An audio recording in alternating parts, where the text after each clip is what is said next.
Welcome back, guys. So what we're gonna do is this video show you how to send your vocals to some effects to make your artist feel a little bit sexy while recording. Because you know when the artist starts to feel sexy, they're gonna give you a hell of a performance, and that's really what you want, right?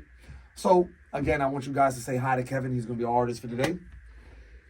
And again, like I mentioned earlier, since we are on 1, making sure you're on channels 1 to 16. I'm going to select that I'm on 1. Make sure your gain is down before you put the 48 on. Put the 48. Raise it up. Let's raise this. And Kevin, can you hear me? Yes, sir. All right, now you guys can hear Kevin real live. So again, remember I have channel 1 selected. So channel 1 selected is telling you that that channel is what we're going to use to send to the effects. So since I am on channel 1 selected, we're going to go over here, go to our effects. Now, if you see the corresponding effects, so you can see you can change it over here. So we're going to go to our reverb, right? Vintage Room. And over here, it tells you it's bus 13, right? So now we're going to send Kevin's voice, his vocals, to bus 13. So again, we're here, select, just to make sure it's selected.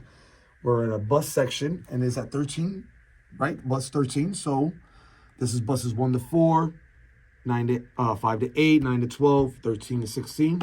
Make sure you're on 13 to 16. You're going to send the vocals. This is going to be 13, 14, 15, and 16.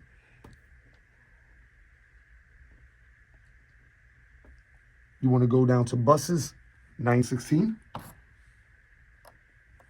and raise them.